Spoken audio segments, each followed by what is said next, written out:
One. Okay, you're listening to Shiny Side Out with David Meckie. Meckie's not on board yet, but I'm sure he will be.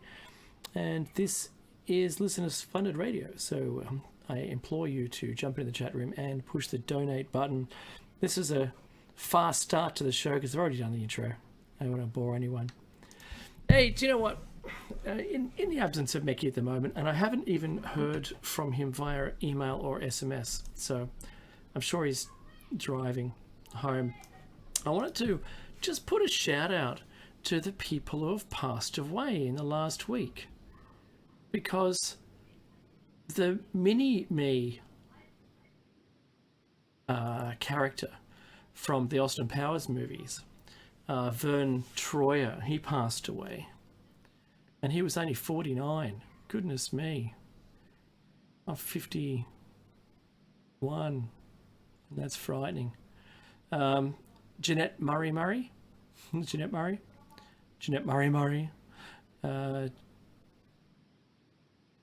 She passed away. That's a terrible thing.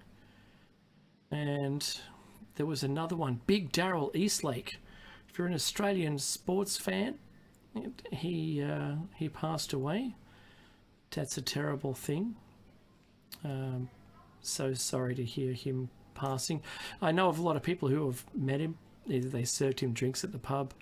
I met him at the rally that left Parramatta back in the 80s. It was like a cross Australia bash, they called it.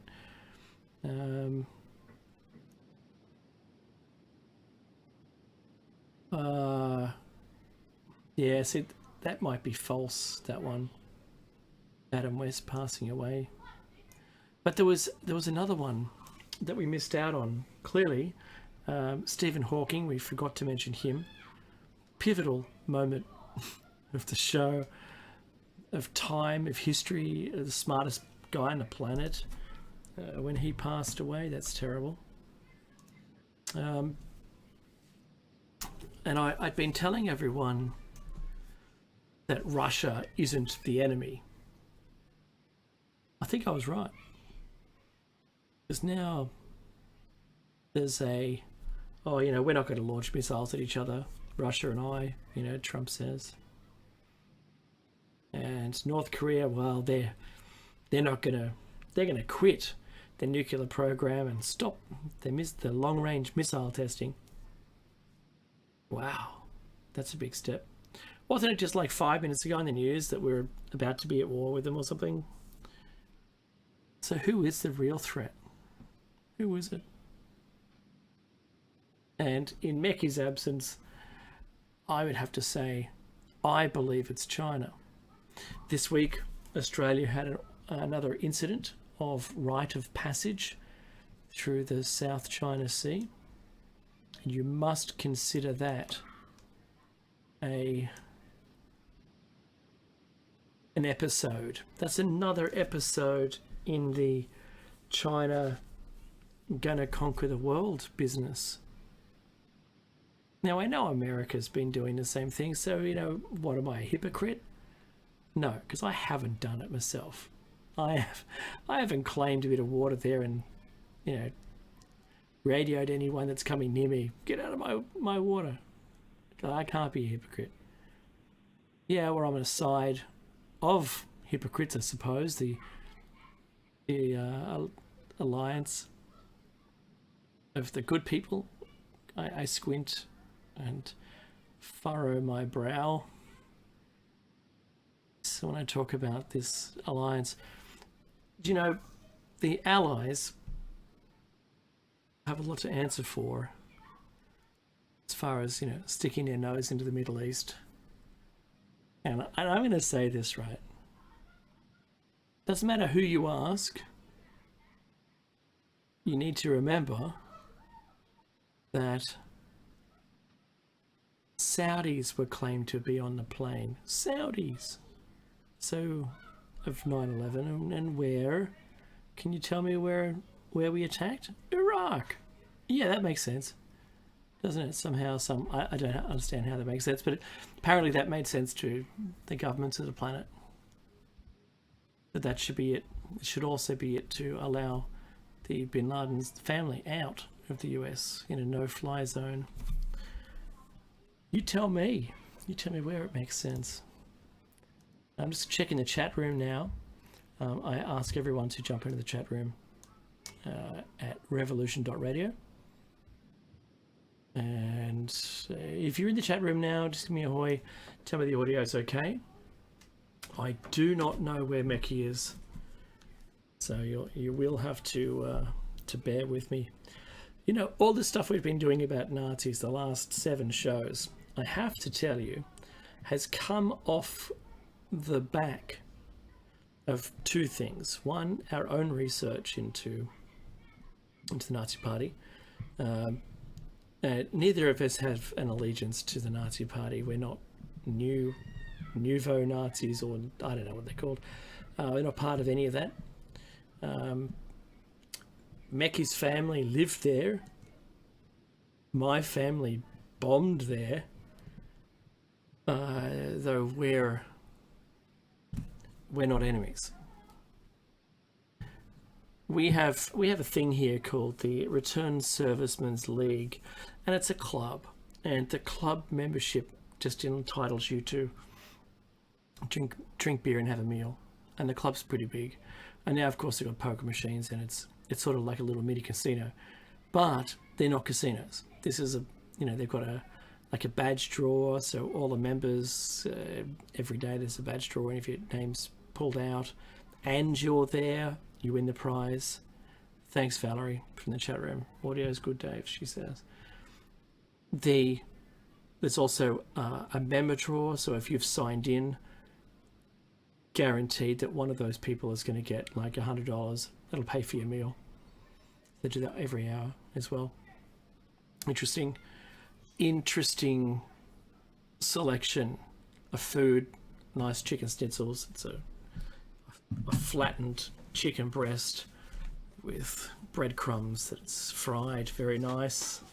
There's a whole bunch of really nice meals now, and they've got a class to themselves, and it's a predictable class of food, and some excel and some are a little basic, but it's still the good stuff. Now, I'm going to tell you something I never thought would happen is post-war World War II, the Returned Servicemen's League and all the people who attended the war, especially against the Japanese, had a hard time trusting, I'm just going to say Asians in general. It's not me, right? So Vietnam and Korean War, it was difficult for the generations above mine to have a trust. What do I care? I don't particularly dislike anybody. I don't mind any race at all, as long as you're, from a person-to-person perspective, if you're just real, if you're a real person and you're, show considerable amounts of empathy for others, then you're probably going to end up being a nice person, and that I respect. So nice people from anywhere, it doesn't matter what walk of life you are, as long as you're nice and you're doing the things that you should be doing. Yeah.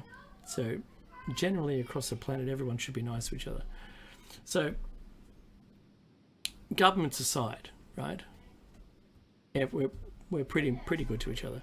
So this was a hard thing for the generations above me, was to trust just basic Asians, because they couldn't, and were arrogant or ignorant enough not to attempt to discern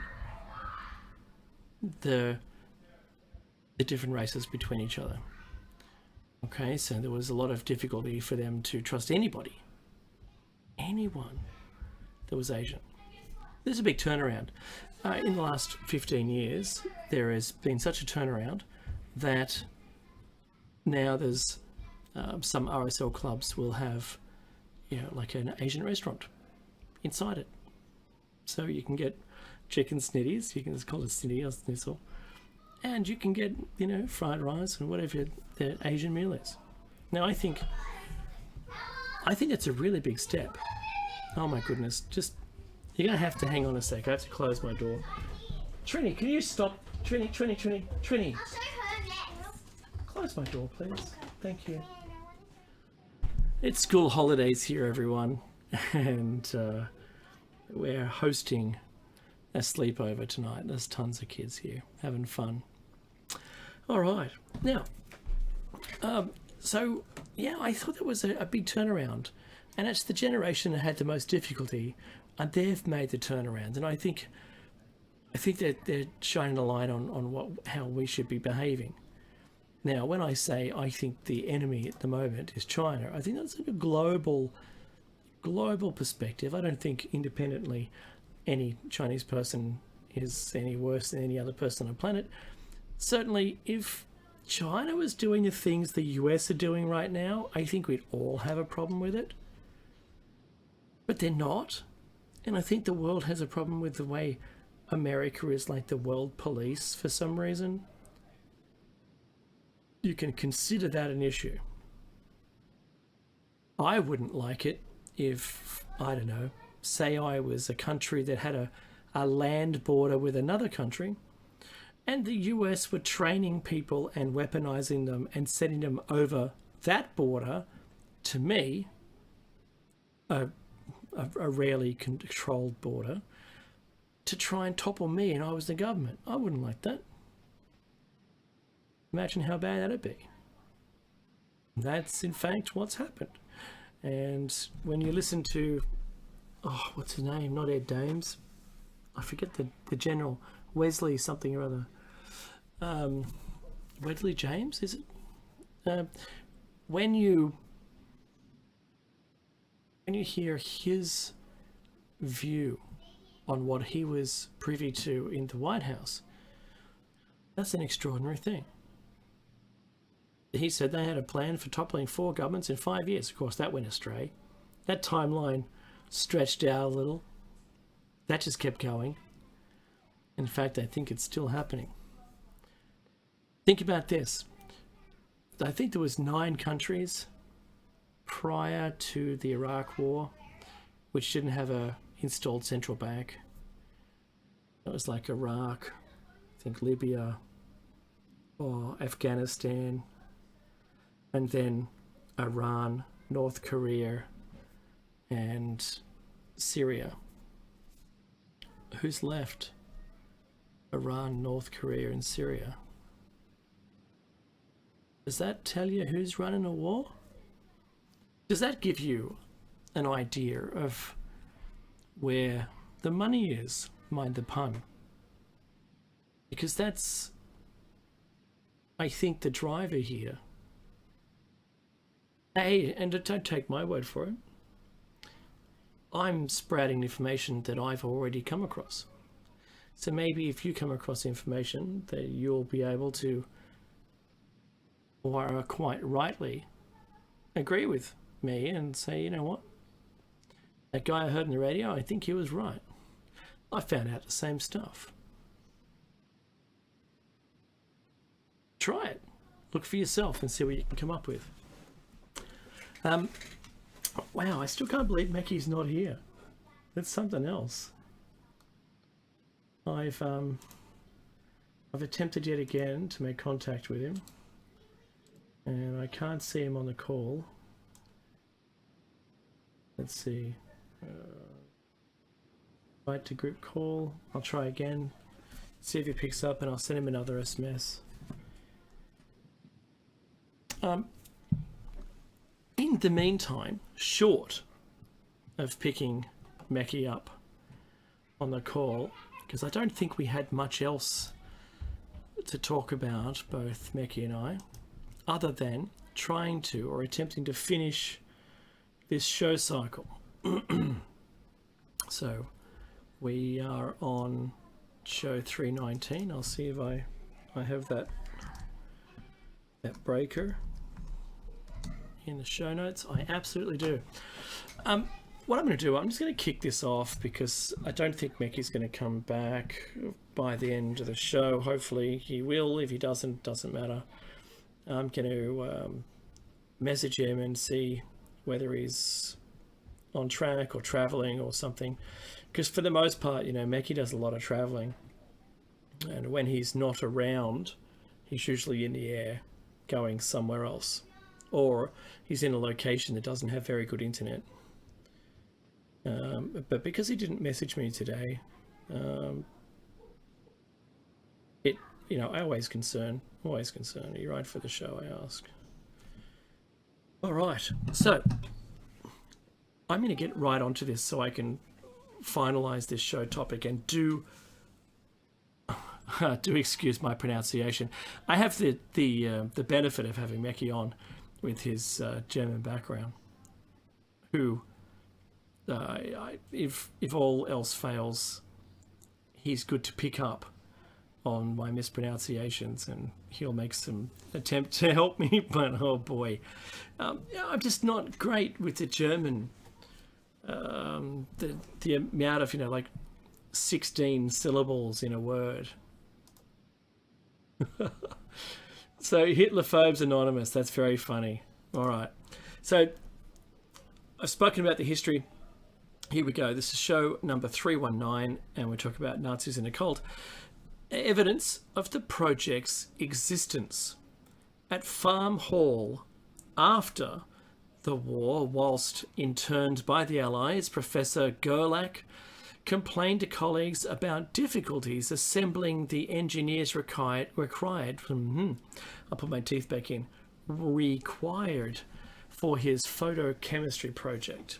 Gerlach, and I think this is a quote, "It is not true that we neglected the separation of isotopes. On the contrary, we discussed the whole thing at Tübingen in February, and there was a meeting in Munich. Clusius, Hartek, and I said that this photochemical thing must be done. It took until the end of the year before the people who could do it were together, and the spectrograph obtained and special accommodation acquired as the Litz Institute had been smashed up." Talking about the facility being destroyed during the war. In fact, one of the difficulties occurred when this project engineer, SS officer and ardent Nazi Dr. Kurt Stiebos, denounced his colleague at AEG, Dr. Richard Kremer, to the Gestapo. On Kremer's behalf, another colleague, Dr. Karl Ramseur, intervened and wrote to the Gestapo about the importance of Kremer's work, referring to the nature of the project. And in our show notes, which we'll post afterwards, just one sec.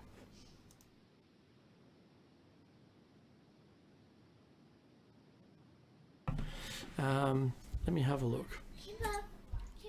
It's a document. Hang on a second. It's a document that it looks original, and it's signed, and I can't read it, but directly because it's all in German. However, there's a translation here, and it says, "Herr Dr. Engineer Richard Kremer from AEG Transformer Factory, together with the Research Institute of AEG, is developing the project with regard to high voltage, which was commissioned by the Office of Army Ordnance as a secret device for deciding the course of the war. Realization of this project is half dependent on Kremer, who is only AEG employee qualified in this special feat of electricity. Without the cooperation of Kremer, further implementation of this project is impossible. Can we not choose to temporarily waive his punishment?"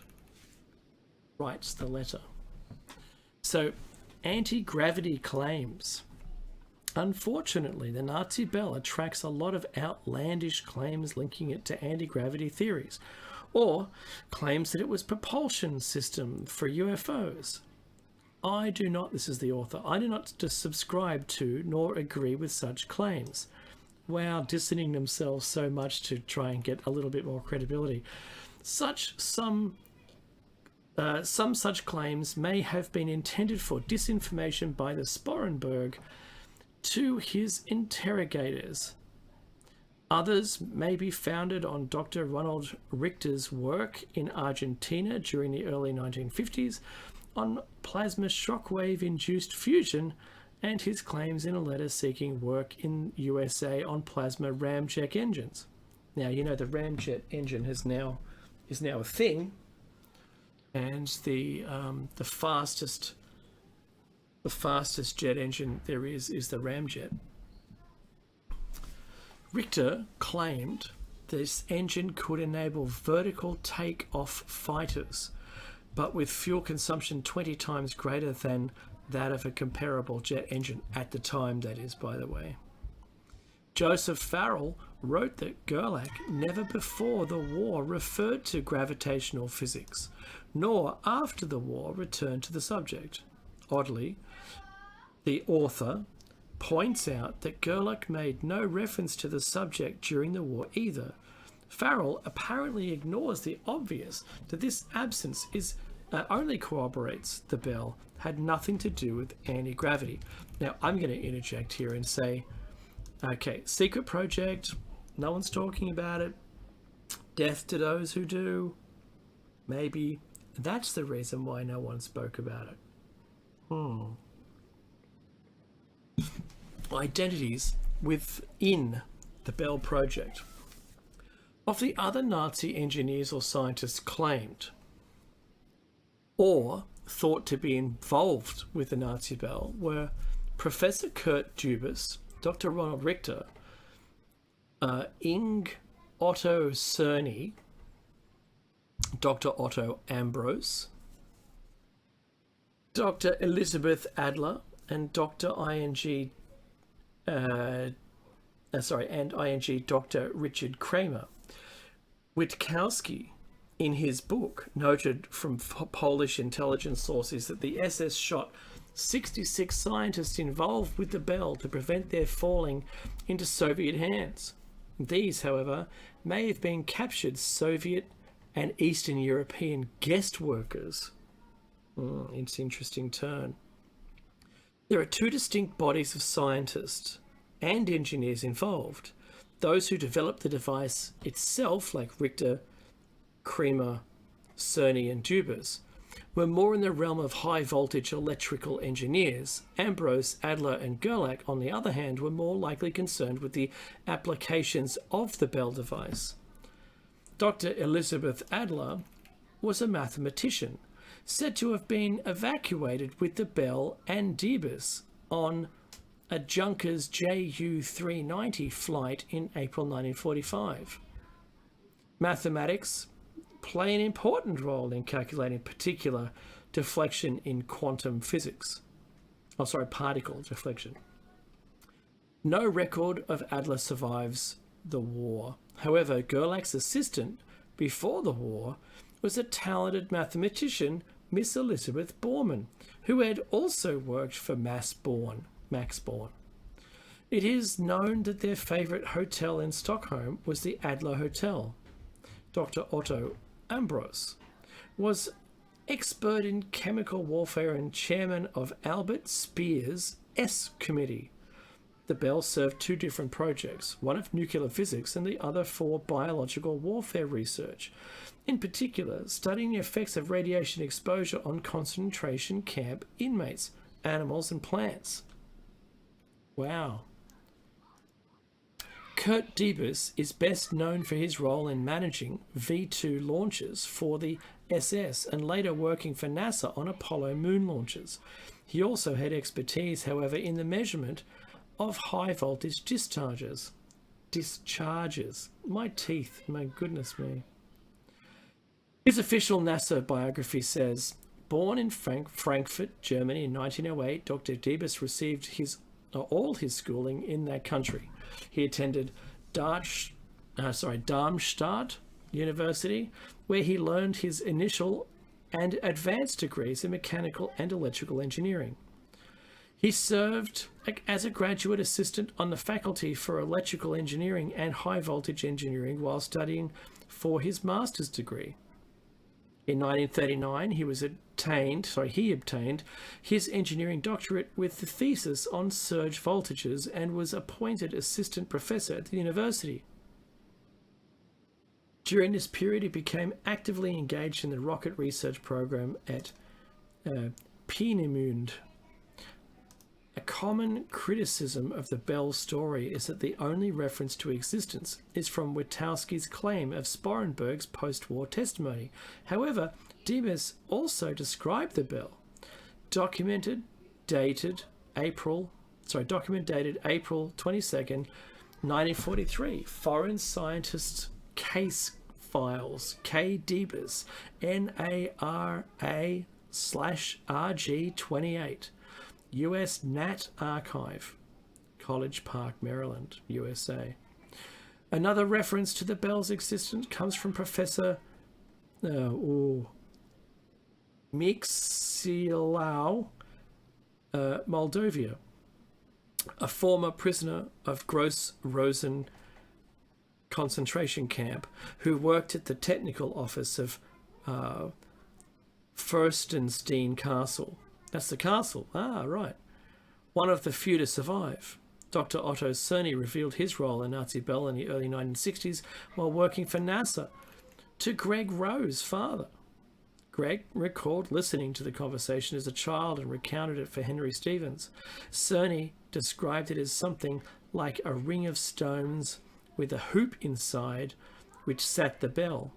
Cerny also mentioned a concave mirror above the axis through which one could see backwards.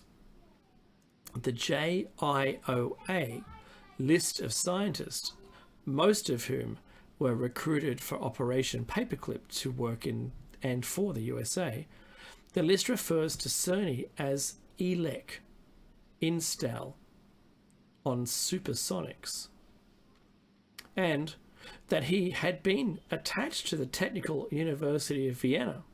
The Vienna Technical University was involved in an underground SS nuclear facility at Melk and a nuclear research laboratory at Zell am See. Krimmer was a transformer engineer from Oberschonweide,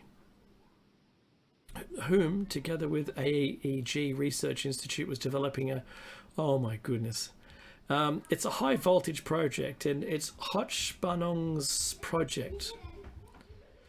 under contract of Heeresverwaltung, the HWA.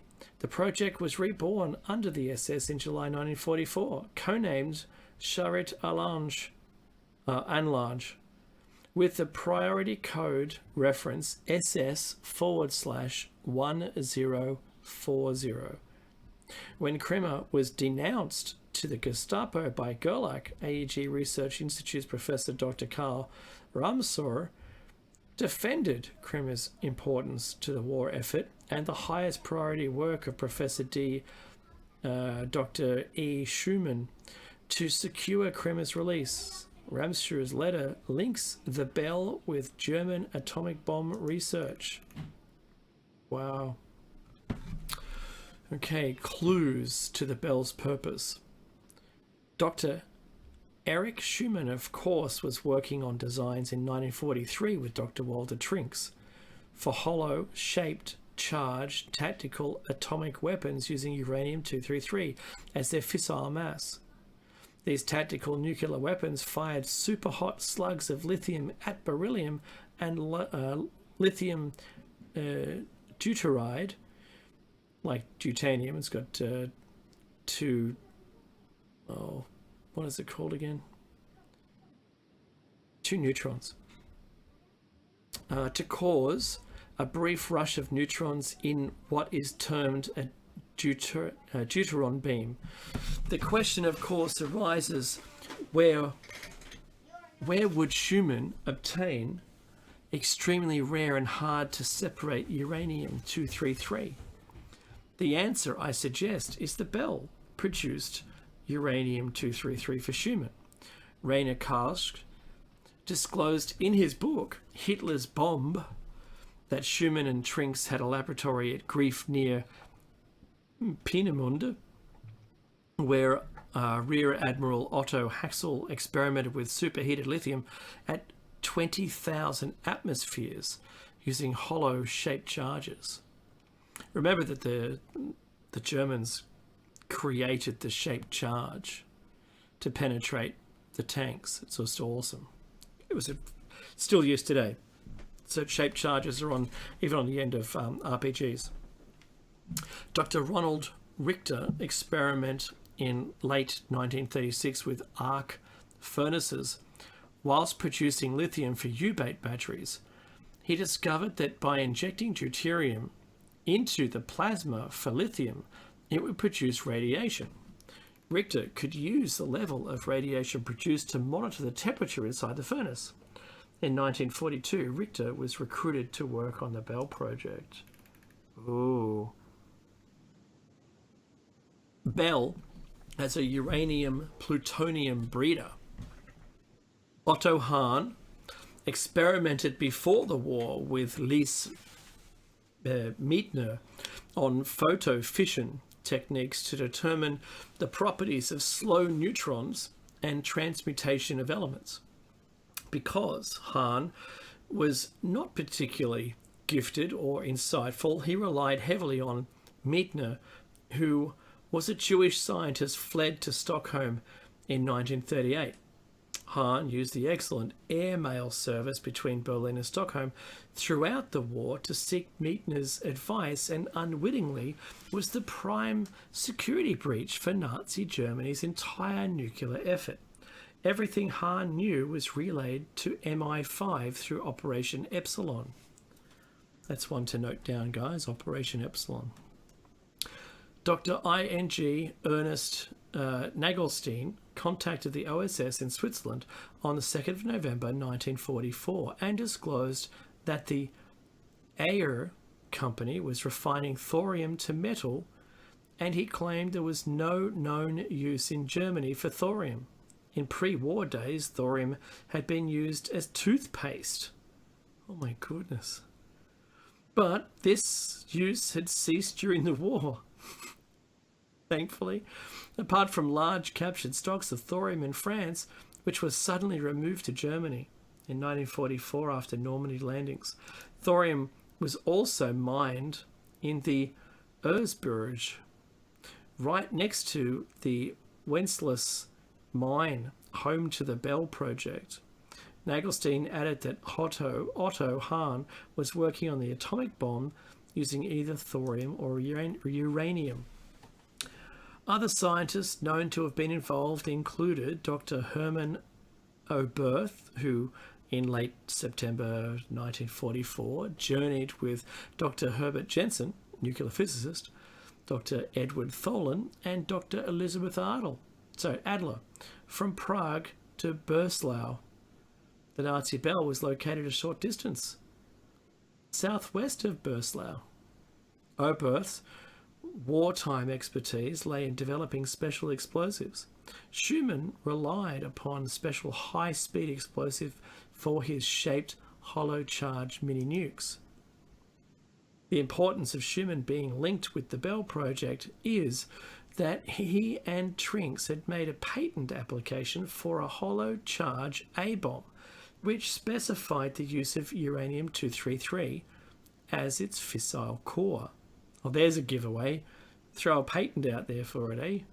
Thorium-232, if bombarded by protons with less than 14 MeV energy, may be transmuted into uranium-233 without the risk of dangerous contamination by uranium-232. This process is called photofission or recoil-based fuel breeding. This method can also breed plutonium-239 from uranium-238. Wow. So try and take all that in. So we've got proof that the Germans are working on a nuclear weapon. We've got proof that people remarked about the Nazi Bell. We have proof, again, that there were more than one recount of this information. Several people were whisked away by a paperclip.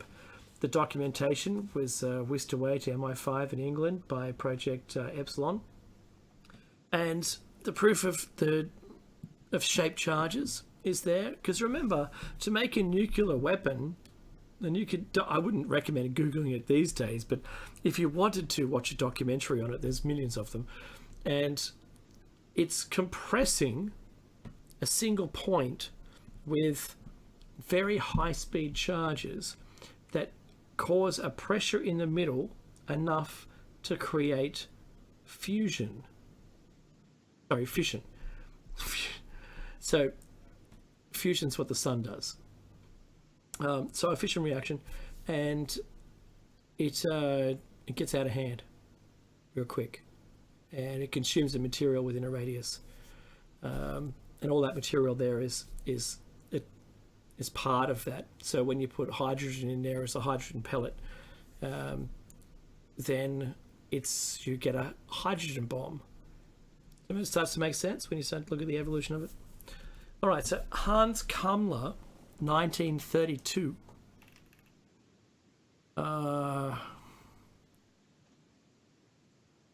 Yeah, so there's just a photo. I've got a photo of him in 1932. Born 1901.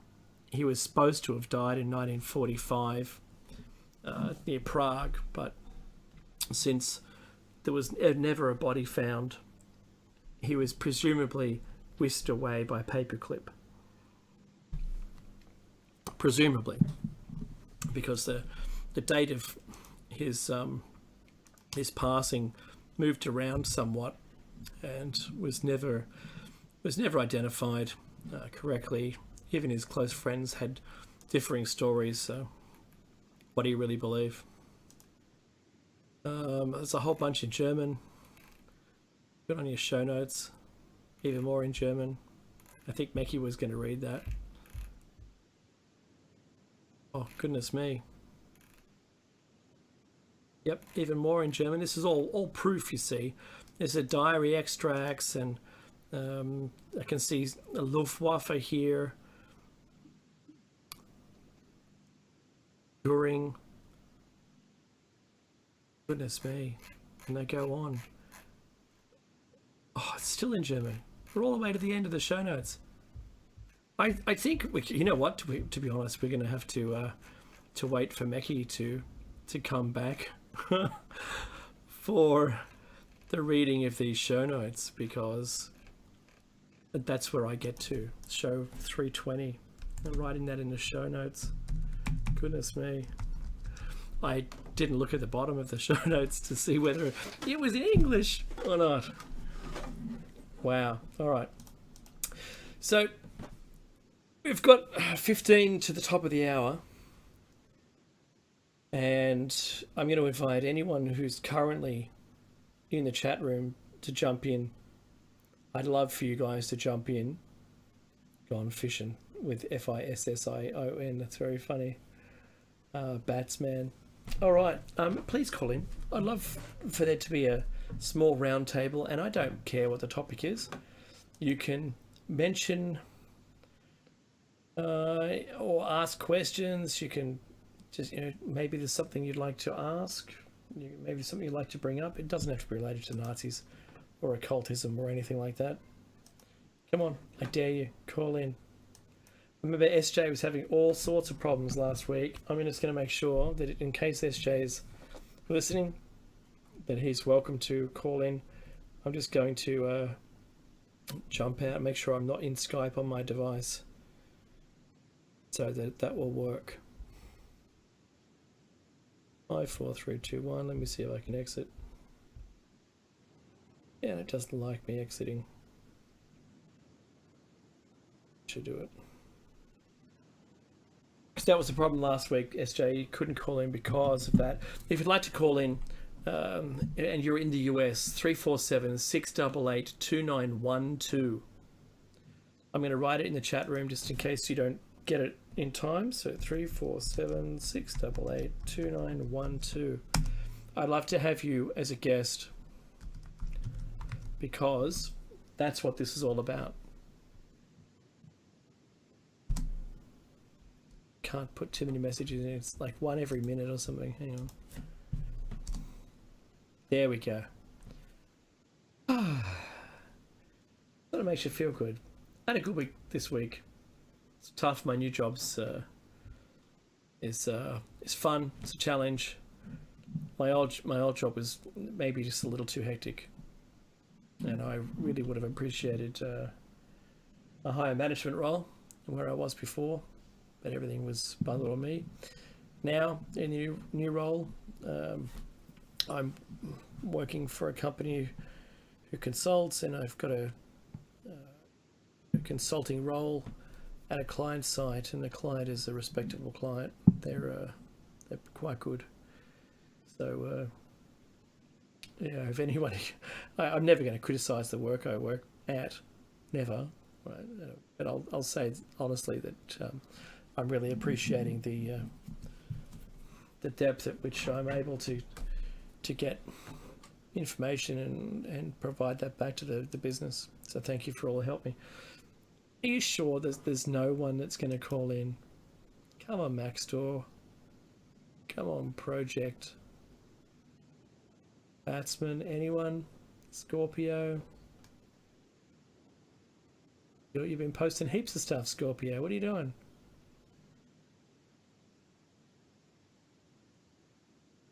Oh well. So,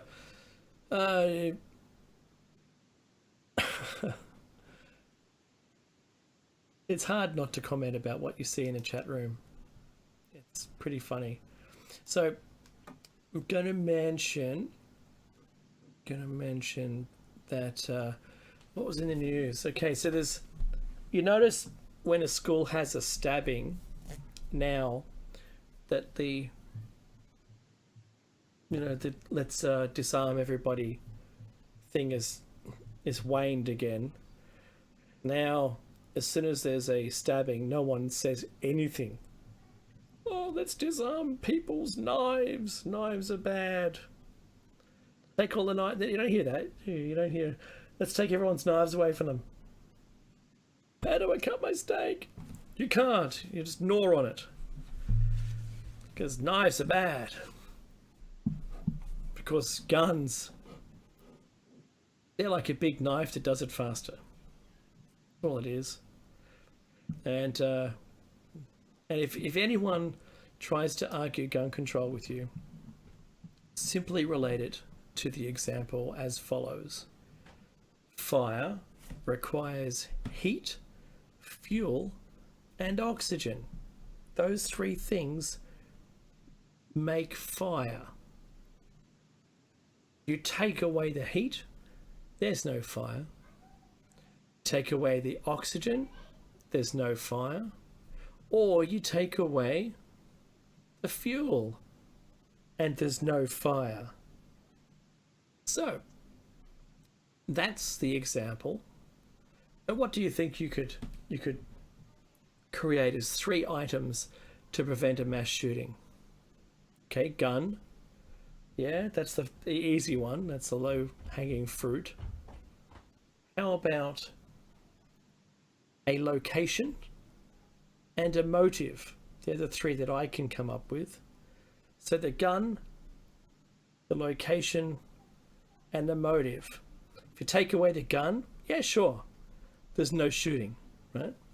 Put the gun back and take away the location. So you've got a gun and a motive, but you aren't anywhere where it's going to be bad. Yeah? Put the location back and take away the motive. Okay, so you've got open carry. Who cares? No one's walking around with a motive to do anything. They've just got their gun and they're somewhere. So you can see how powerful that is. What are mass shootings if they're real? What are mass shootings driven by? Motive. Motive, you in the front row. I should be doing voices. Motive, it's good. So, motive. What happened for people to believe that they had the motive to shoot someone? That's the question to answer. Because if you take the gun away and put a knife there, you've got the same thing. Take all the guns away, people have knives. All right, so now I've got a knife and I've got a location and a motive. See, before, people didn't have motive. They just didn't have it. Like the Wild West was the last time we got crazy with guns, right? The gun violence was the thing.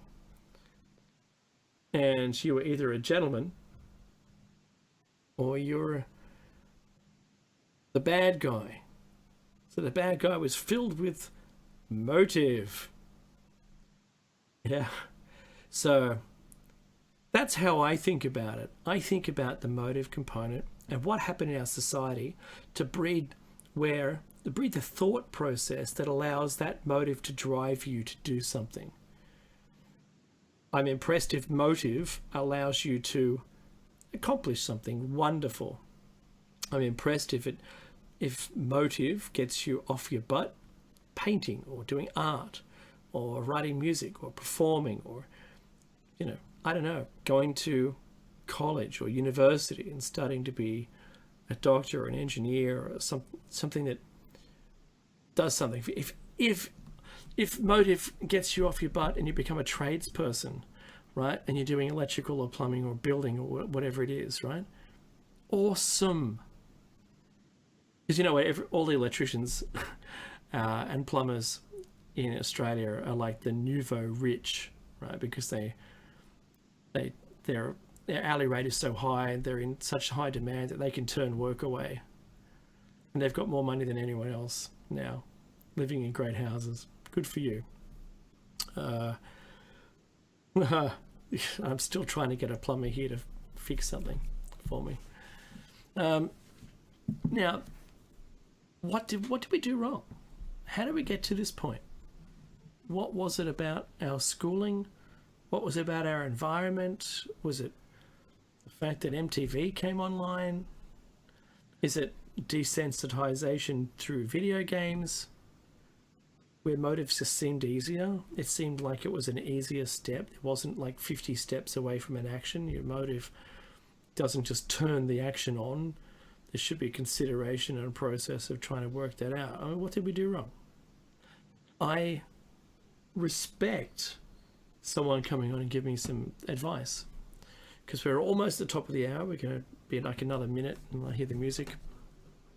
Then we have a whole other hour, and I'd really like someone to call in.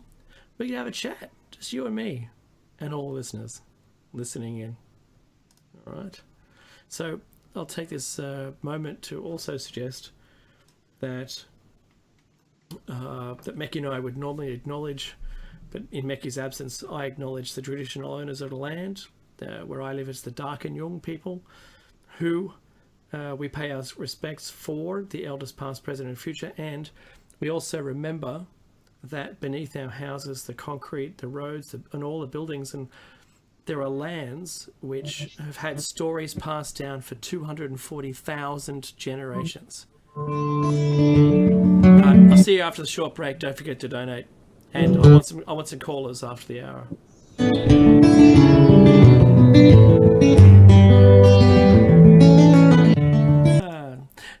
You're back with David Meki's Shiny Side Out on freedomslips.com, on the #1 listener supported talk radio on the net. So push the donate button in the chat room. When you get in there, push the donate button, or subscribe to the archives for only $5.95 a month. That's what I do, and I've got access to everyone's shows, so I can listen to them while I commute. It's awesome. I'd like to say hello to all of the new listeners we have today. If you're new, welcome aboard. If you're the first time you've followed us or subscribed us or liked us or whatever it is, the platform is that you're listening to this on, by all means, you are welcome. And this is show number 319. That's 319.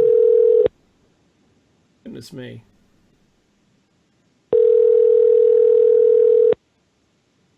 I must be calling someone. Who knew?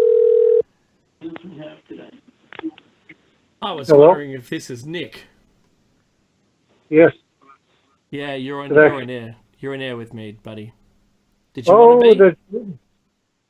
Yes, I would like to be on air with David Dungeon. Yes, you are. No dramas at all. So, before the last hour, I sort of rounded out the last of the Nazis in the occult, And then I filled in with a bit of gun control information and splitting it, just if you haven't heard the last hour, splitting it into location, weapon, for instance, or gun, and motivation. So, welcome aboard, buddy.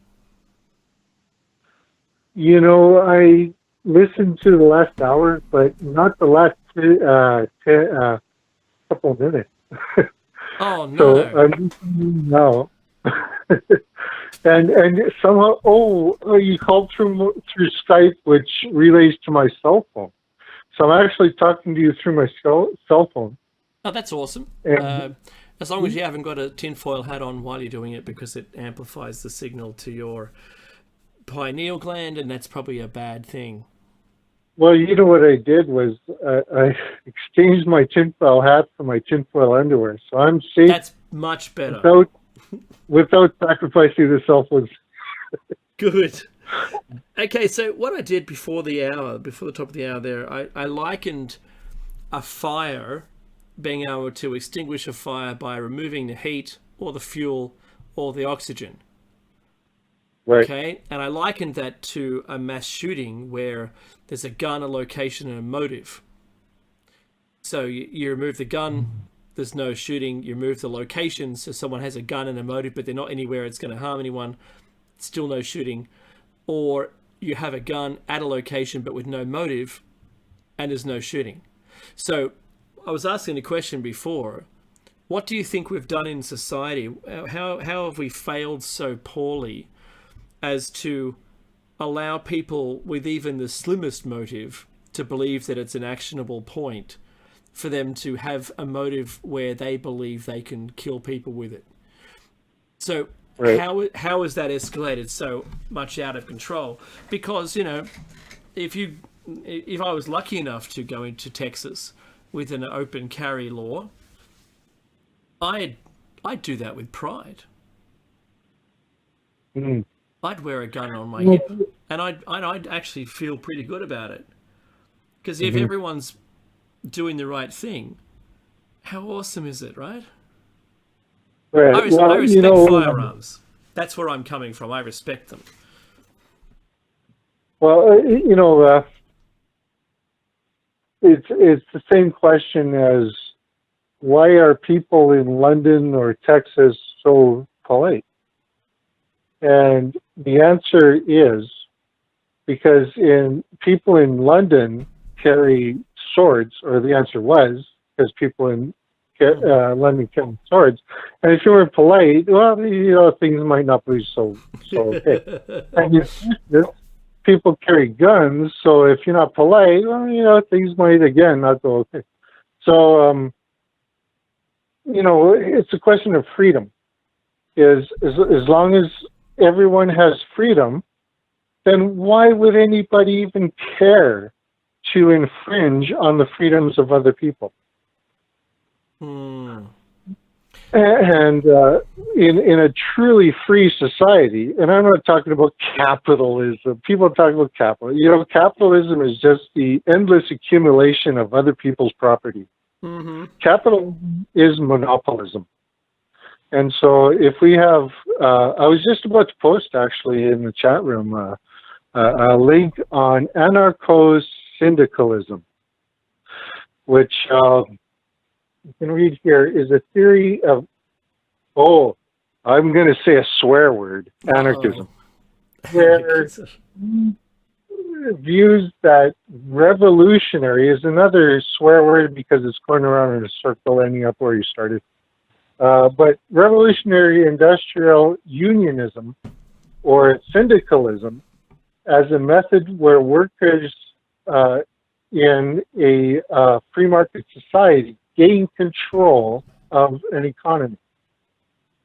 So if the free marketeers gain control of an economy, all of a sudden, you have you have something called checks and balances, where if somebody doesn't check out, their balance kind of sways against them.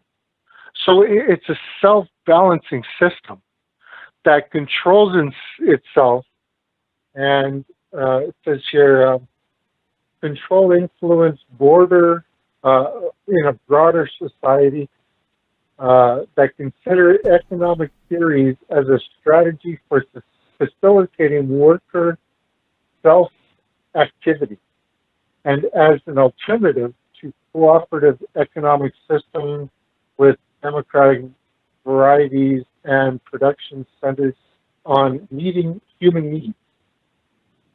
And you know, it's basically what it's doing is putting human needs ahead of some other gain. Like human needs is always the first consideration, and so that's really a self-balancing system. And what we have now is a special interest balancing system. Of course, that's right. Yeah.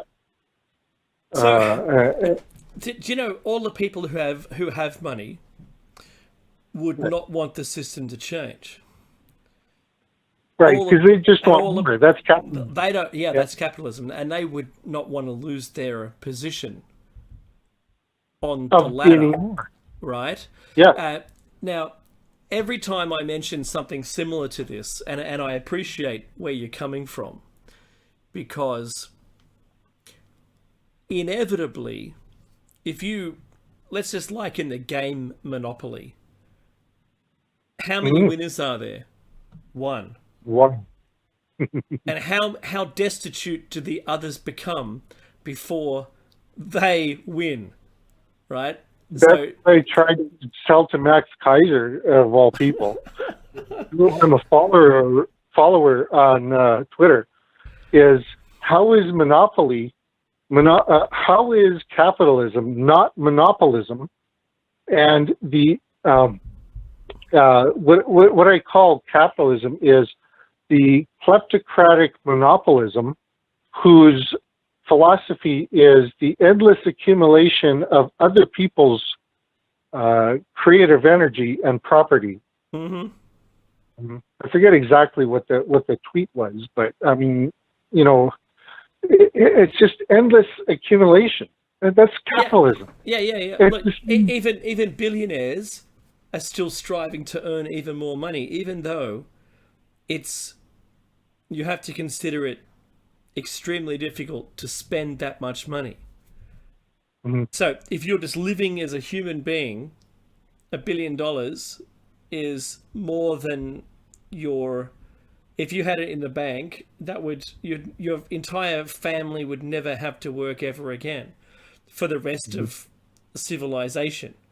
So, but they were driven to earn that first billion, and then they just want to keep going, despite, you know some of the stats where it's 6% or something of the Earth's population own 95% of the wealth.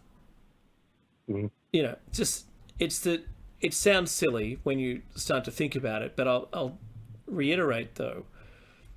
The winner in Monopoly leaves behind a devastated, ladder of people who, you can destitute some. They had to quit and then mortgage themselves out of the game. Now, if you trend any society where you have these people who have made it to the billions, they're just consuming everybody else's access to that asset, just like you said. Yep. But see, when I start to talk about it, what happens to me is I'm accused of either being a socialist or a communist. And or a conspiracy theorist. Well, yeah, I think I've already got that label on my forehead. But this is the problem, right? It was stamped there at an early age, I'll tell you. But my problem is, if you're only thinking about business, then the people are ignored, and the people problems are ignored. That's it. But if you're thinking from the other side of, and like you said, the people, it should be the focus on the people, and we'll get everything done anyway. Oh, I've got to hang up on that one. Sorry about that. If you're calling in, bear with me because I'm going to turn off my Skype on my mobile, and my desktop Skype should take over that call. It plagues me. This does. I really wish that I'm just going to actually just turn it off. That way, if you want to call in again, be welcome to it. You'll get through this time. You just drag him in. Now that he's in the group, you should be able to just drag him in. Yeah, but it didn't end up on my desktop Skype. That's the problem. Oh. So my phone actually gets the calls through at least about 10, 20 seconds sooner than my desktop does. So that's a problem. So this is a problem, right? So imagine if you trend out what's currently going on, where large corporations exploit every country in turn, one after another, just for the low wages, for their high margin that they're able to make on it, selling relatively the same service, but even though we know it's diminished service when you offshore a call center, for instance, right? The service is hugely diminished. You end up, the customers get frustrated and don't want you anymore as a company. But what you've done is you've just taken a whole bunch of wages from the country you're trying to operate out of, and you've pushed those wages somewhere else, making that country better, right? But that's the end of the goodwill, because then you go, oh, well, now they're demanding too much money, so I'm going to move my call center to another country, right? So it went to India, then it's like, maybe Singapore or Thailand or Malaysia somewhere, right? Hang on a minute. So you've just moved it to an even poorer country because the wages, you can exploit the fact that their wages are less and you can make more margin. But what you're doing, what you just did to the first country is you remove wages and you remove the ability for the government to earn taxes on that money, and then it went offshore, and that boosted a small population for a while, and now you're going to move that wealth, coring those people and their income and their lifestyle to another country. So you're just making this forever poor situation get worse. As people, you're lifting them up and they find democracy and Western ideals. And a circle that pushes the dead down onto the poorest of all, which is everybody. Yeah, it ends up being everybody, because you took basically a wealthy country like Australia or the US, which were doing really well until globalism happened. And then, it's okay, we can, everyone's got money, right? So we'll make it so it's cheaper for the companies can make all the money, right? Okay, so that stops the people making money. And then there's this forever cycle, the forever cycle of this poor following the poorest country. It'll come round to us again, because we'll end up with the call centers again, because the other countries will become too rich and we'll be the poorest ones. Well, what's interesting is it really has come around to us. And what they've done is they've found a way to divert the blame for all of the repercussions of their policies to be routed directly to the poorest of us. Mm-hmm. So it's always the poor that gets the blame, and it's always the rich that get the accolades and the praise for doing so much to help and the poor. Bonuses. Well, there's the news and the TV news, and even online it tells you, how the rich are helping the poor. When it's the rich that caused the poor in the first place, That's right. Yeah, that's right. And, nobody gets that, and I'm trying. I mean, I volunteer. I'm in a pretty good position. Myself, I'm going to be okay. I don't have to worry about my financial future. But you know what? Because people say, well, why don't you want to get more? Why don't you strive to drive an Escalade or a Jaguar Oh, I mean, a Mercedes. You're not in a Mercedes. Well, you're not there yet, so you have to drive to that. And I actually talked to at the homeless shelter where I volunteer at. I talked to a friend who is lead guitarist in the local band, and they're called Harlequin. A lot of local people will know the name Harlequin, and they play all this great music, and they're wonderful. And well, a few members of that band didn't buy into the other band called Loverboy. Now, Loverboy went international. So if you bought into Loverboy back in the 70s, I mean, you go international. And now you're, the way she described it, this gentleman at the shelter, this millionaire, this billionaire, quadrillionaire, gazillionaire, whatever, he has a different color Mercedes to drive on every day of the week. Now, that is a description. This is from a homeless person's description of what it means to have a million. To have a different colored Mercedes. That's life. This is what it means to have success in the Western world, right? Yeah. To have a different Mercedes to drive around. I mean, come on. I mean, this is what people really strive for, is just this nothing, this fiction of what it means to be successful. I mean, myself personally, all I've ever cared about is to have as much as everyone else on this planet can have and be happy, right? Mm-hmm. But that is kind of imagine that being the opposite of what people are trained to strive for. The opposite of what everyone else can strive for is what everyone else can have. So, if I'm rich, I must be the opposite of what you want. You know what I mean? Yeah. I have to say, some of the happiest people are those with nothing. Yeah, I've heard that. I'm not saying that when you're rich you're unhappy, but I'll tell you that, when I was down to my last dollar, and I walked past a store that had, a can of Coca-Cola, and I couldn't afford it. That's what happened to me, right? I was jealous of the people in the store that were able to buy anything they wanted from the store, and I could not. And I was at a point in my life where I had to make a choice between cereal for breakfast and cigarettes.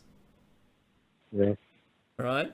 So I know from then, when I was with peers at the same time, that we were actually happy. There was no pressure on us to do anything. We were happy with what we had, and what we had was nothing. So there was more than just you. There was your brothers and sisters, right? There was friends at the time. So I know that I've lived with nothing. Right. I don't have any brothers and sisters within my direct family. Oh. I've got free family. An extended family. Yes, I've got some brothers and sisters, but our family doesn't communicate. Your vegan family, freegan family, freegan. You heard that term? No, I haven't. What does it mean? It means dumpster dive. You live by dumpster diving. Freegan. Oh, right. No, I never did dumpster diving. I prefer to starve myself stupid than eat from a dumpster. No, I'm pretty sure I lost my true love. My back wheel was broken. We were doing the critical mass.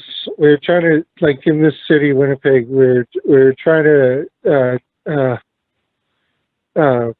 bully our rights to.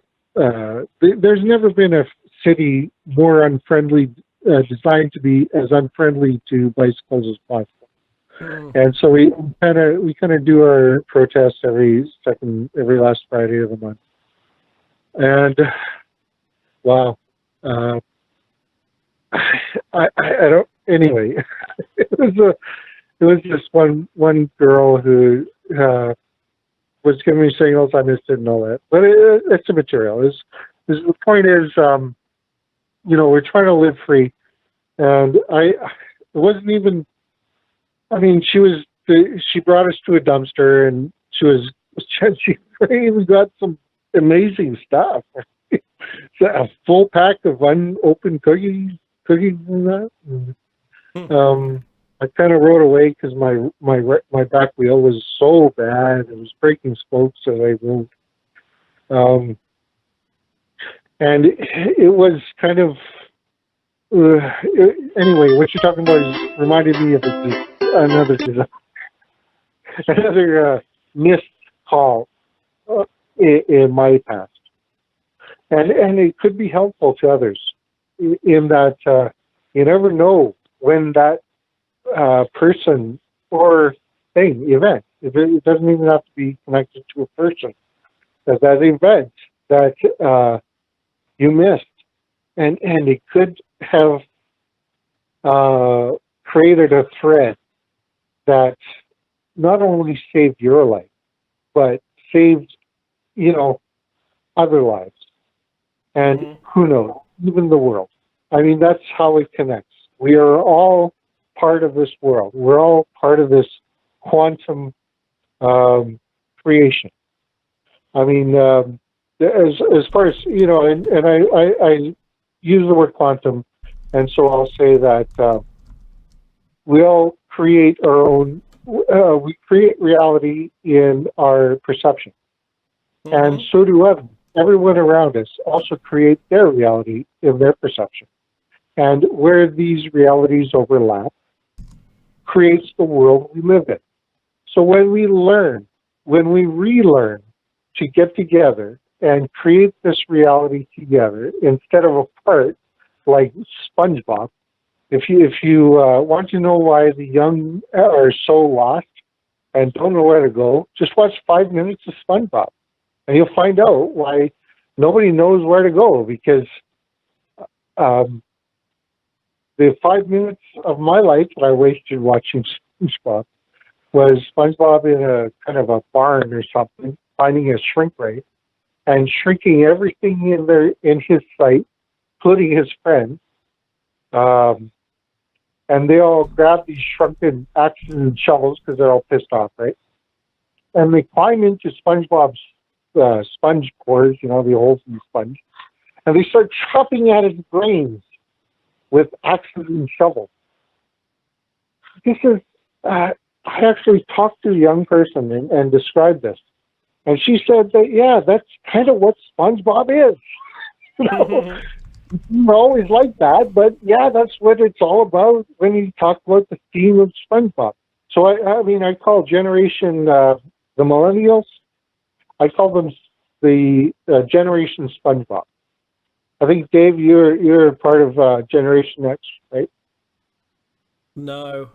Oh, actually. Oh, you're a millennial. No. Oh, geez, no. No.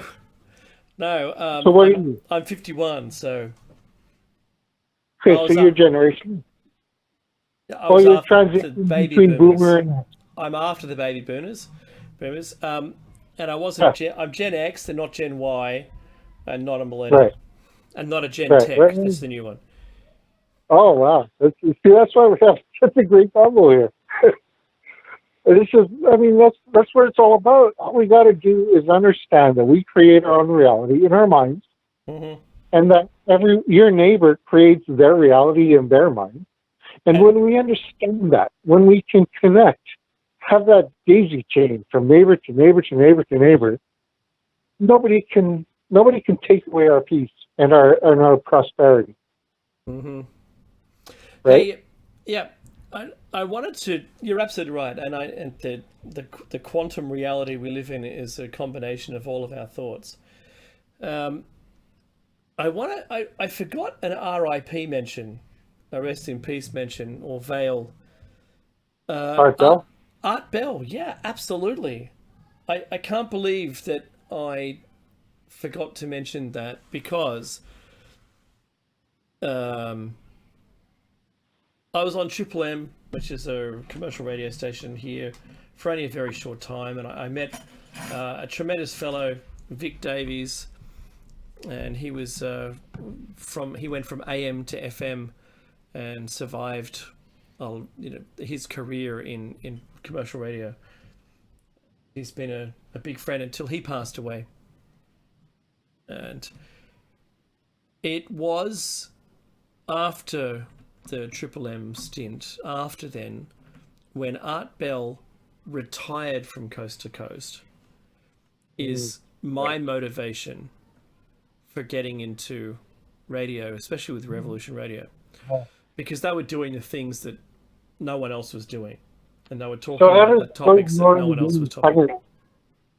How does George Norrie need? I mean, Art Bell, like, which retirement are you talking about? The retirement from Coast to Coast. Is it when he went from 5 days a week to the weekends? No, when he was no longer doing Coast to Coast.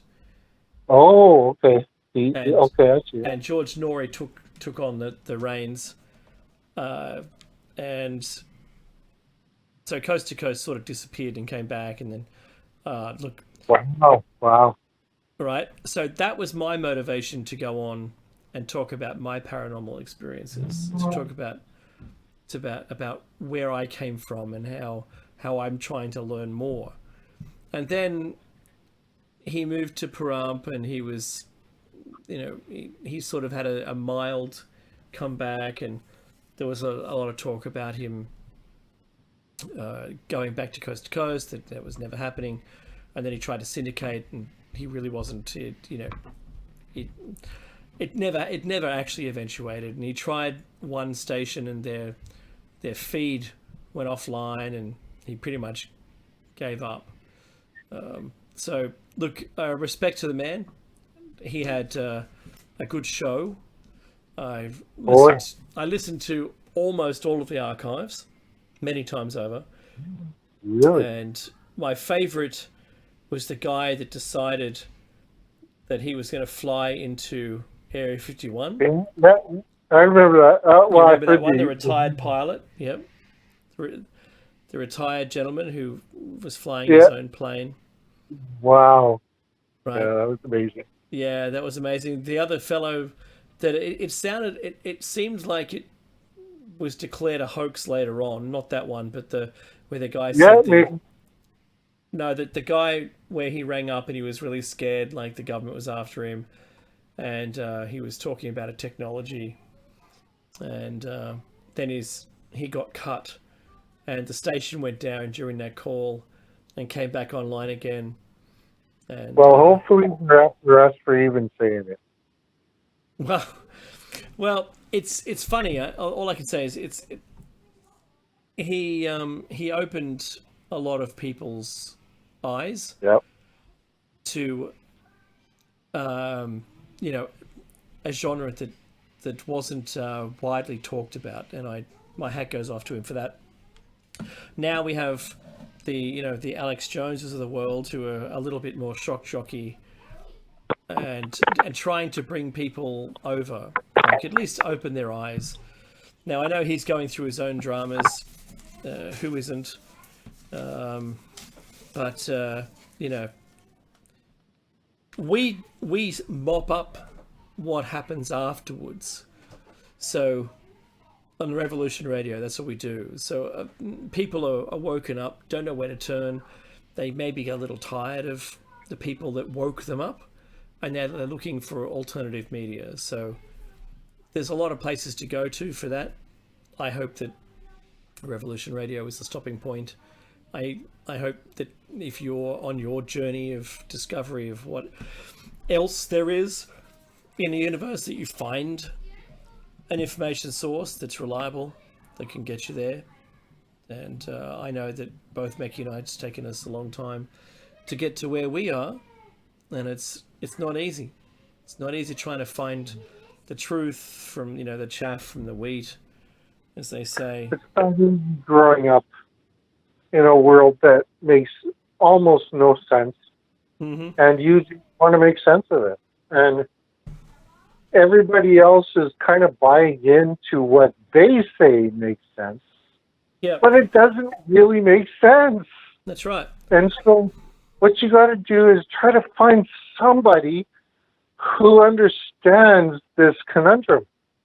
And nobody in the present atmosphere ever did for most of us.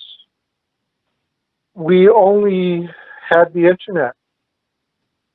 Because for me, you mentioned Alex Jones. It was 2005. I had no hope. It was zero. I mean, I just wanted exit, please.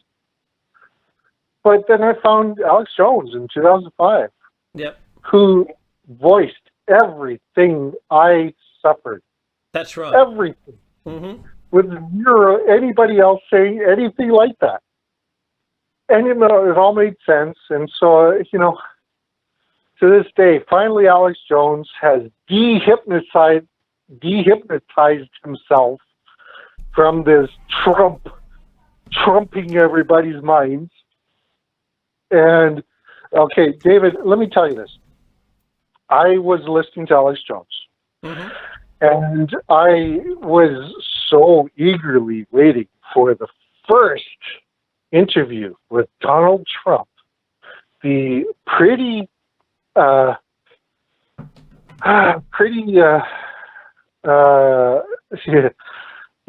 sustainable candidate. He was this candidate for president of Nazi America. I will say it with pride. Mm-hmm. And I live in Nazi Canada, so I can say that with pride because I want to say it as it is. He was going to, Donald Trump was talking about the wall. We got to build the wall. And that's, like the CIA doesn't own half the world's helicopters, can fly all the terrorists over the wall, however high you build it. I don't care if you build it to space. Yeah. So he was going to, the interview with Alex Jones, and I thought Alex Jones was going to educate Donald Trump about the CIA being basically, and all its, subsidiaries like Mossad and ISIS and all this, being the cause of terrorism. I thought he was going to educate Donald Trump with this. Instead, after the interview, all of a sudden Alex Jones turns to, it's all Islam. It's all Muslims. That's the problem. That's always been the problem. It was unbelievable. Instead, Donald Trump educates Alex Jones, the one guy who gave me hope for the first time ever in my life. Now, all of a sudden, Alex Jones says it's, whatever CNN says is the cause of terrorism and all this. And so I kind of lost hope. But, was it 2 weeks ago? Finally, Alex Jones, I was planning on listening to the latest InfoWars, whatever Alex Jones is saying. I saw the videos of Alex Jones saying, Donald Trump betrayed us and all this. And yeah, you kind of knew that from the beginning, right? So it's all about who's the handler. That's right. It's not so much is the handler the bad guy. All the handler does is he tells you, I can guarantee your safety as long as you do this or you do that. It's not even the handler that we need to address here. It's beyond that. It's people that are in the shadows, people we've probably never heard of. Soros, you can mention all those names and the Rothschilds and all this, but I think it's Jordan Maxwell who said that it's people even beyond that. That's right. There's a few people that call it the dark state or the deep state. There is a group of people that controls the governments, that controls all the leaders, and they're and they are all party to the same thing. Oh, I love It's the fact- above government. Right. I love the fact that you use the word leaders. Mm-hmm. Okay. Oh, baby, please, people of the world, politicians are public servants. That's right. Since when did public servants become our leaders? Mm-hmm. Okay, it's all about what we tell ourselves.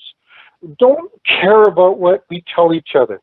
Care about what you tell yourself. Is a politician your leader?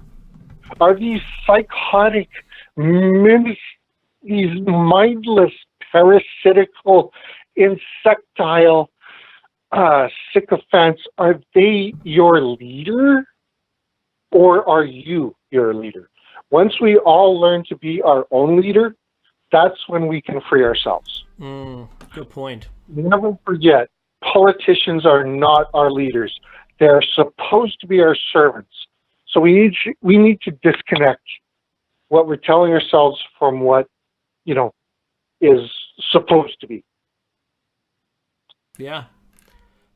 Well, when I said leader, and I agree with you, when I said leader, it is from our perspective, from our indoctrination into this world, because I'll tell you that honestly, if it was a true democracy, there wouldn't be presidential orders. If it was a true democracy, I think that we would be run by a council in your own respective country, that a true democracy would just put another person on the panel, and the oldest one would drop off the panel, keeping the panel fresh, maybe annually or something. But if you had 15 people on the panel, we're looking at really long-term goals, 15-year objectives or longer, so that it's not, because you know what happens, right? So if it's a 3-year or a 4-year term that the government that has, right, that the first year they just go for the quick wins, and the second year they try to realize why none of the quick wins worked, Right. and then the third year they do whatever the hell they want, and then the fourth year is all about gifting to the public so they'll get re-elected. And this cycle of activity from the government, whichever country you're in, as long as it's an election, and that's the way they behave. So it's very funny that, and if the government was to do anything without the people's approval, where it wasn't an election promise and there wasn't a vote on it, and it didn't go through Congress, for instance, or the lower house here or the upper house here, then it's not democratic. You see, because the people, even though they've got representatives, the people weren't asked about it. Now, this has been a criticism of, democratic society for a long time. If it is right now, and for the last 15 years, we've had the ability to have an online vote thing where, they say, hey, what do you reckon about this? And we say yes or no. And then they've got their mandate. They can act on it. That's a true democracy, where the people actually say what's going to happen. Not, I'm going to vote the person in and just trust them, whatever they do is probably going to be okay, right? Whatever. Because if the people vote, you end up with Brexit, right? If the people, how are they, and playing devil's advocate, of course, were the people educated enough? There were still lobby groups lobbying the people for the Brexit vote. And they did vote to exit the EU. Probably a good thing anyway. Shouldn't have ever joined it. Because, imagine this is going a little step further towards a one world government, one world currency, one world everything, right? How do you get yourself out of debt if you can't print your money out of debt? How do you do that? What, earn it back? You earn your way out of debt. Now that happens in real life for all of us because we're on, the debt treadmill, and we're the working poor, and the more debt they can get us in, the more control they have over us, and blah blah blah blah. Now, from a country like if you joined a small shared currency group, Greece couldn't lie themselves out of debt. They couldn't print money out of debt because Germany was controlling all the debt and all the money. That you can't go, hey, Germany, just, I'm just going to whisper something in your ear. Can you print me out of debt? No. Can't do that because we control it all, see, and there's procedures. We can't do it. So what they call the public purse. Yeah. And this is the problem. Now, there's been leaders in the olden days who have said the government should be able to print as much money as it needs for all of the work it needs to undertake, therefore making the country fantastic. And the people's wages just, you can reduce taxes. I mean, why would you even bother with taxes then, right? If the government can just create the money out of thin air. Oh, Dave, but yeah, that's silly talk, right? I'm waiting for Mecky to say, Dave, that's silly talk. You can't do that. Well, we could actually do it if we just made it a thing. Well, what you do is you do it and you see the results thereafter. And it's not hard to, it's really not hard if you're in control of the public purse to kind of print the money you need and you spend it into the economy to build the infrastructure, to pay your wages, to do what you want. You're the government, you're in control of it, and you see the result. I mean, kings have seen this from ancient times. And so it's really not hard to gauge exactly how much you can print and see how well it kind of floats, And you listen to people like Catherine Austin Fitz and Andre Eglishen and Gerald Celente, and they've all seen from the beginning how it works, how the economy works. That's right. We interviewed Gerald Celente. Yeah. And what they've seen is, I mean, especially Catherine Austin Fitz, she worked with a very high-end computer programmer who could write code and see how things work in a fictional society. And I mean, with the worst conditions, like the worst droughts and everything, and run the numbers in a worst case scenario. And she found that, I mean, the ability to create wealth, which is another fictional construct of society, the ability to create wealth in the worst conditions is mind-boggling. So if you go to work, I mean, you take your 9 to 5, you're 5 days a week, and, I've got to get to, oh my God, there's a traffic jam. I can't make it. I've got to make my payments.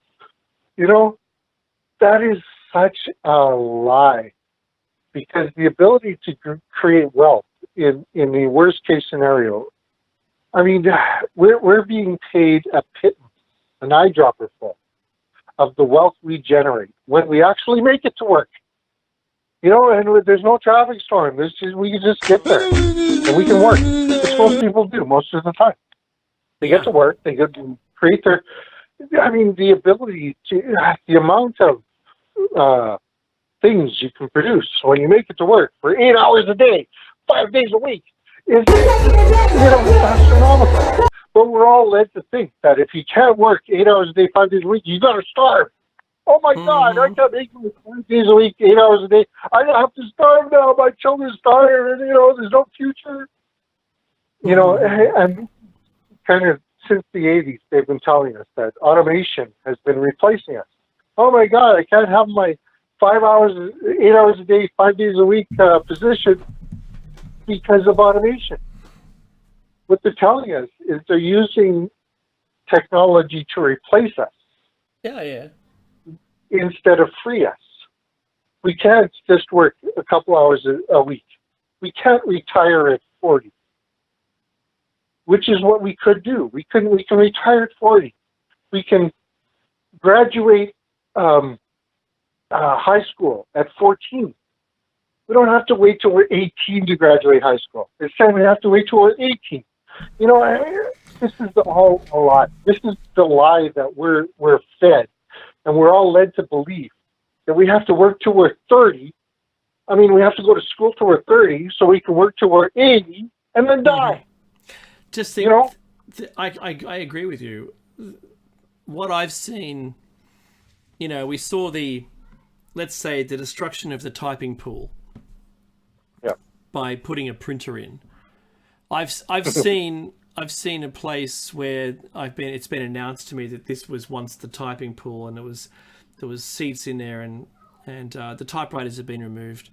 But the person told me when I started working in '85, they said when we started printing, this was destroyed. This was the copying room. You take down one piece of paper, the first person would copy it and hand it to the second person, that their copy, and then they would copy it, and it would branch out until they had, 30 people working on it, making 100 copies. And then they'd pool them and they'd send them off. And they were really good at doing this. This is what they did. This is how you copied something in the past. And that's gone. Single printer, single button press, all of those wages are gone, even though there weren't very much back in those days. And, now you've got, 500 sheets in 15 minutes, right? So that happened, and that was automation. Yes, it's slow. And if someone had told me in technology, you need to buy stock, sell all your paper stock because we're going paperless.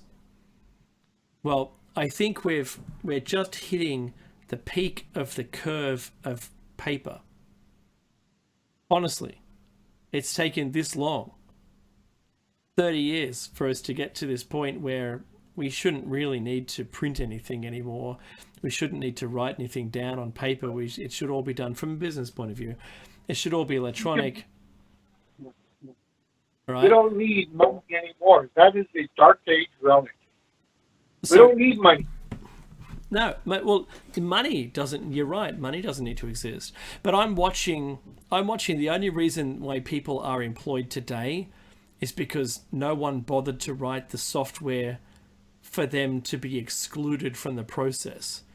Because people only fill the gap between the business process and the gap in the software.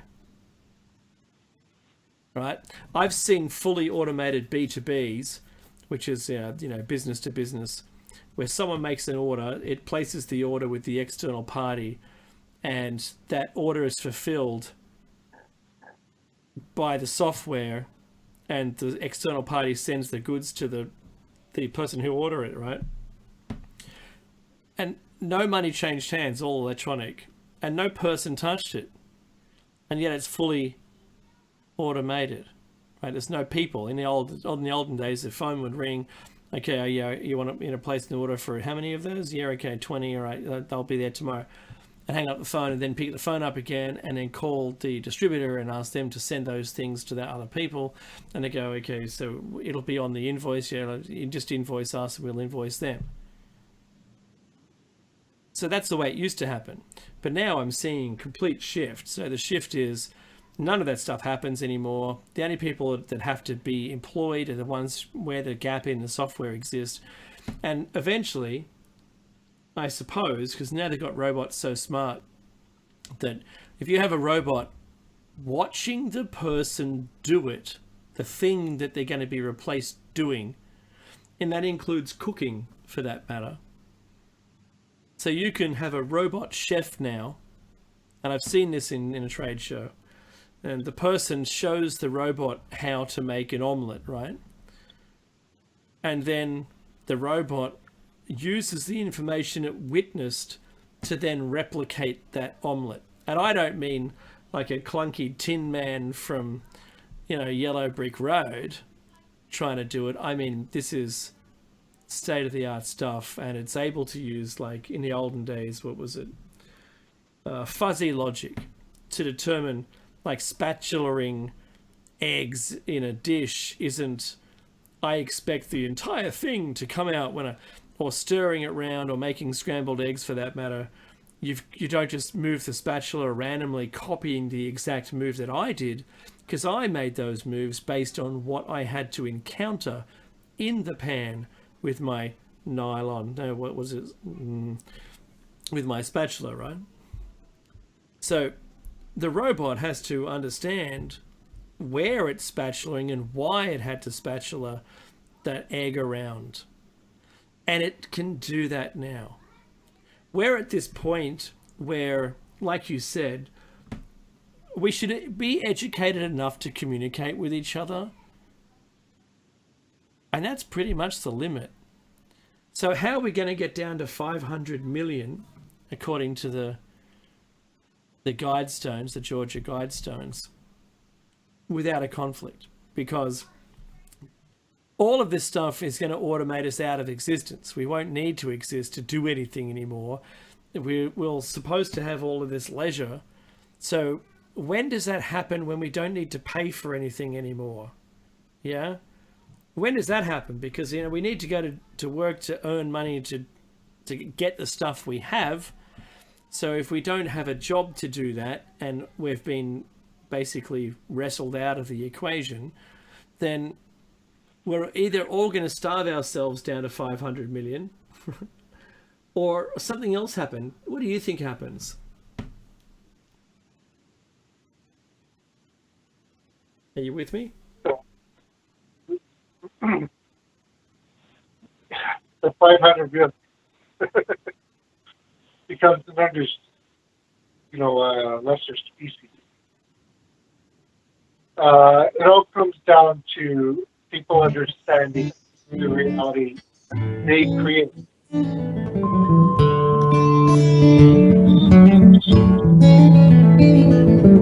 Wow, that's quick. Catch us next week for another Shiny Side Out with David Mackey.